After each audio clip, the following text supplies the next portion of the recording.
For the latest on the Guardians' hunt for October, here's Nick Wilson and Jonathan Peterlin.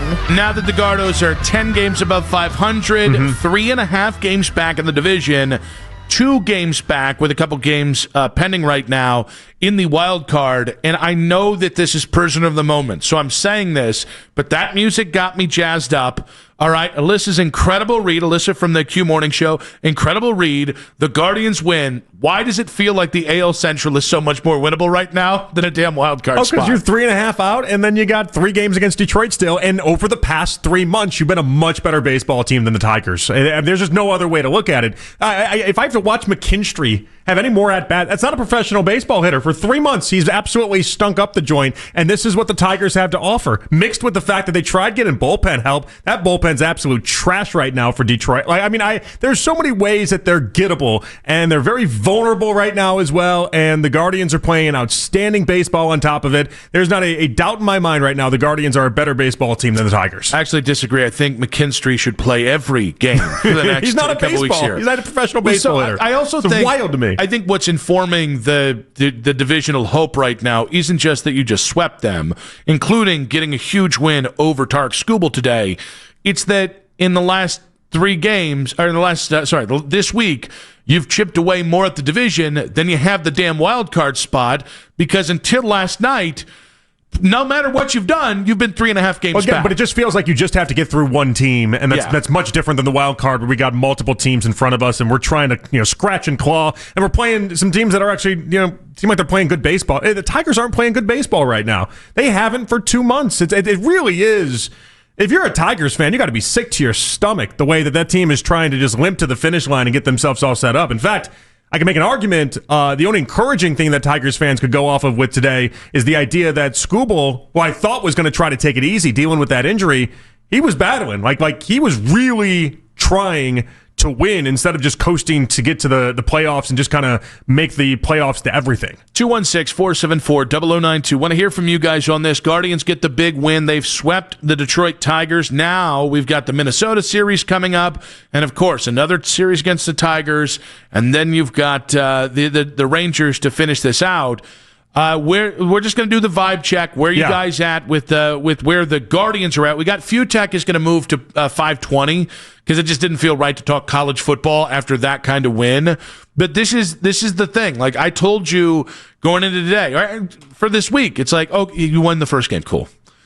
Oh, I got super excited about it. That's a great win. Okay, and then you won the second game. It's like, well, but tomorrow.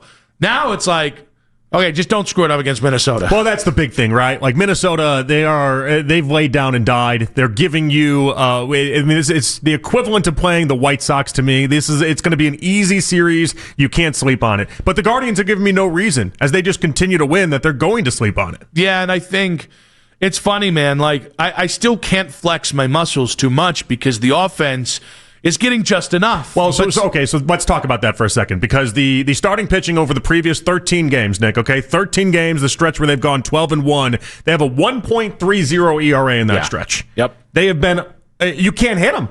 You can't hit them. And so, listen, we don't have, it's not 5 Bob Gibsons out there. Slade Cicconi's nice, but let's be realistic about what some of these players are. They're pitching out of their minds. Mm-hmm. And so you do wonder when that's going to come back down to earth, but it shouldn't come back down to earth against Minnesota. And I've already lambasted Detroit's lineup for longer than I need to today. These are very relatively easy lineups to go up against, all things considered, so the pitching should still be in form. Can we all just take a beat here and remember that this is why the lead up to the postseason in baseball is as good as it gets?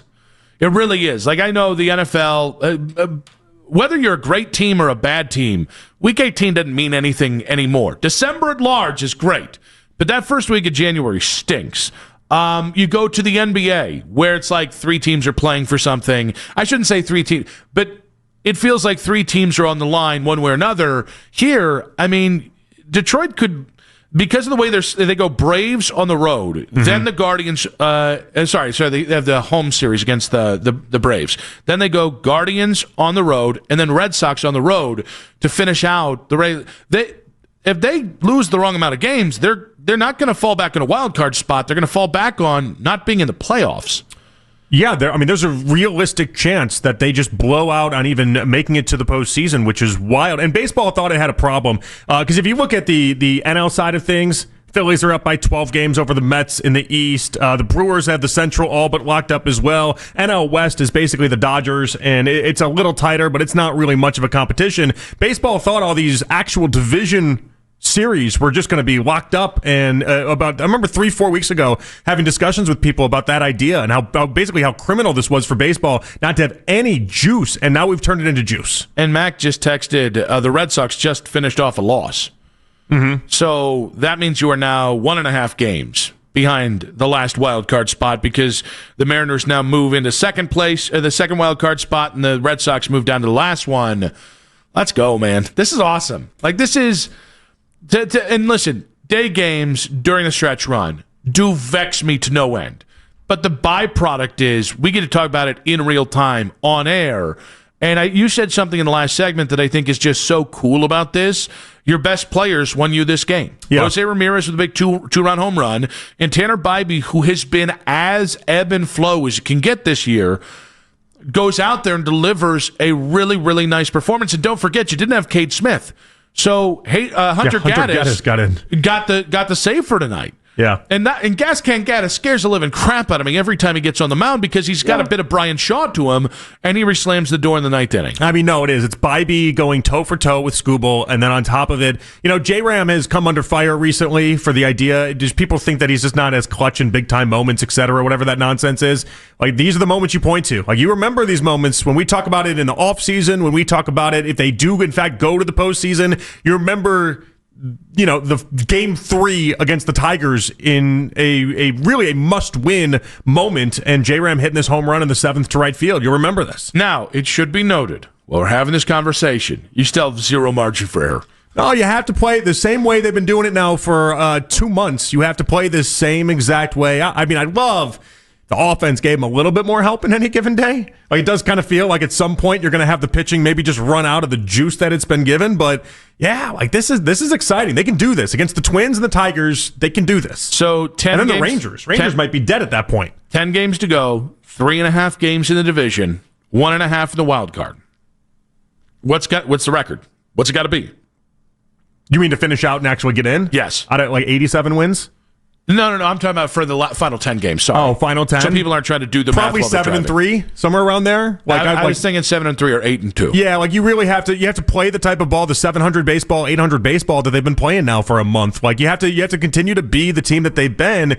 It's funny because anyone that you talk to that wants to heavily talk baseball about this Guardians team goes to the negative run differential, goes to this might be the worst offensive Guardians team we've seen since the early 90s when it's all said and done. There's just no hope with this offense, but they just keep winning games because this starting pitching has just come to life in such a way. Well, and the bullpen also, it's funny because it's kind of been a bad year for bullpens.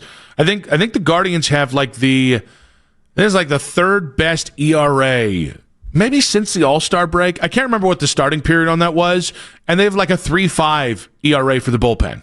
Yeah, and it's last year they had a sub-2 ERA in the bullpen for the entire season, and this year it's hey, for the last 2 months I think it is, you've got a 3.5 ERA. Yeah, it's definitely it's normalized in a way. They actually this month, for just this month, they have a 1.77 FIP. Mm-hmm. That's best in baseball. Yeah. Again, you can cherry pick whichever stats you want, but when you're the best, and I always care about that stat in particular, when you're the very best in baseball at that, when it comes to the bullpen, you have faith in it, and which is odd because I think people are listening and they think to themselves, well, I've seen Cade Smith blow a lot of games. I have no faith in Hunter Gaddis. How many conversations have we had about Tim Herron? But it's the actual juice of it and the heart of it is when they've been able to hand the ball off from the starter to their bullpen, they've had a lot of success in the previous 35, 40 days. Word of caution. It is not to you and me, because I know you and I aren't going to do this. Do not jump the shark. It is logical when you have this run that they're doing to immediately go, do you think they're going to do anything in the playoffs?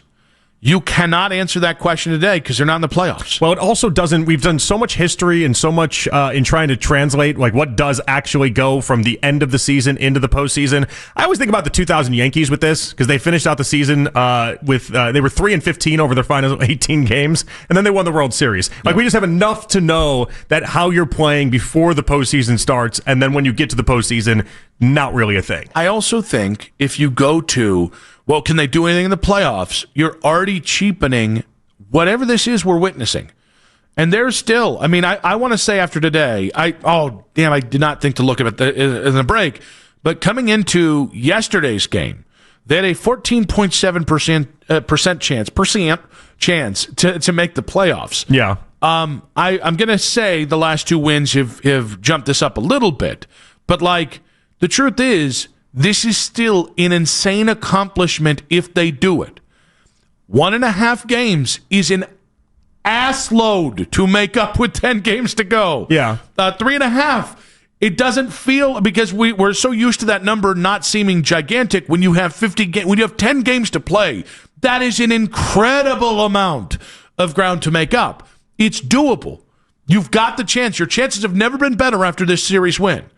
But don't leapfrog this and go to the thing that we do sometimes as sports fans and in sports talk, where it's like, so you're going to do anything in the playoffs? That should not be the focus. That becomes the focus when they clinch this, and only when I say clinch, it's going to come down to the final game or two.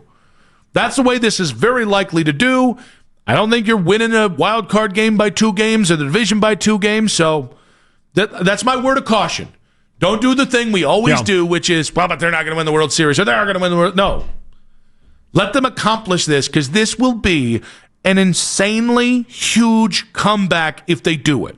I'm going to call out Guardians fans right now, though, because this is a very important game, and I'm not having a lot of people knocking on our doorstep to try to get invested in this one, but we want to hear from you. Like, I feel like this should be the type of game where if you're leaving work or you're just trying to have a baseball convo, like, this is it. Now's your time. Like, it's not as if they haven't made themselves relevant in this race down the stretch, and they got 10 games to prove us right or wrong.